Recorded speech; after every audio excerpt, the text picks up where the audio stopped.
AUM नमो भगवते वासुदेवाय।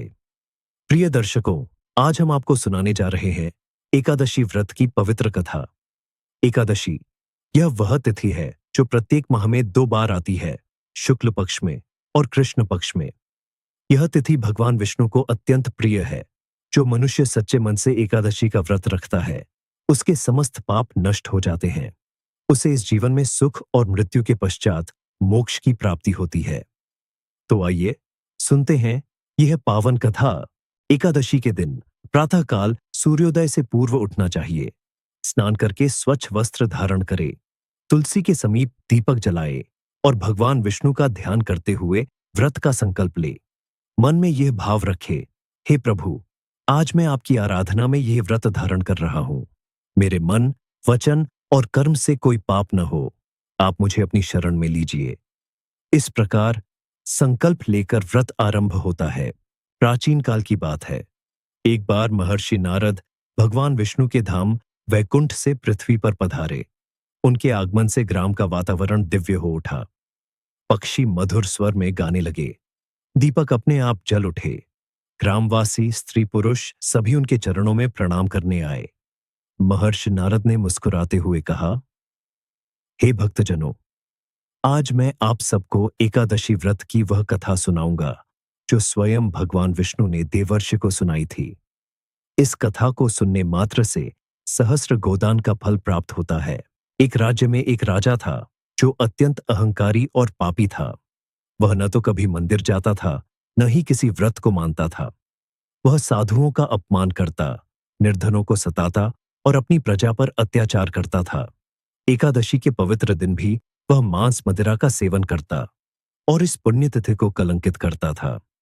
धीरे धीरे उसके राज्य में अकाल पड़ने लगा।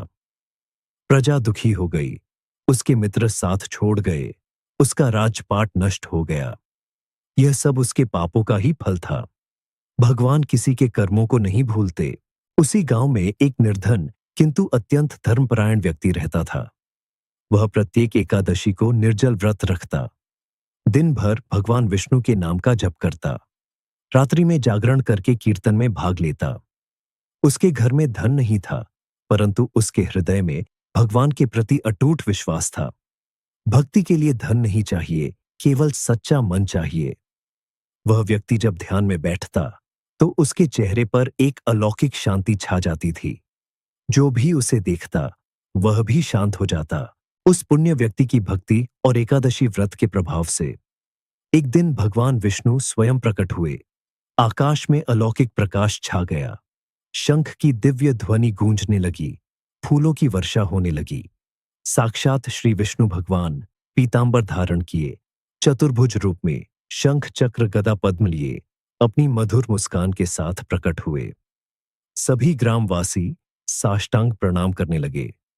उनकी आंखों से आनंद के आंसू बहने लगे। भगवान बोले, हे भक्त, तेरी एकादशी व्रत की निष्ठा से मैं प्रसन्न हूं। मांग, क्या वरदान चाहिए? जब वह पापी राजा ने यह दिव्य दृश्य देखा तो उसका हृदय कांप उठा। उसकी आंखें खुल गईं। उसे अपने समस्त पापों का बोध हुआ। वह दौड़कर आर्षी के चरणों में गिर पड़ा। उसके नेत्रों से अविरल अश्रुधारा बहने लगी। वह बोला, हे गुरुदेव, मैं पापी हूं। मैंने जीवन भर पाप किए। क्या अब मेरा उद्धार संभव है?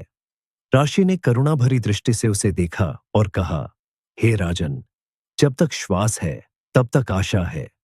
आज से एकादशी व्रत का संकल्प लो। सच्चे हृदय से भगवान से क्षमा मांगो। भगवान विष्णु की कृपा सबके लिए समान है। इस प्रकार उस राजा ने भी एकादशी व्रत धारण किया। अगले एकादशी पर पूरे गांव में भव्य आरती का आयोजन हुआ। दीपों की रोशनी से सारा मंदिर प्रांगण जगमगा उठा।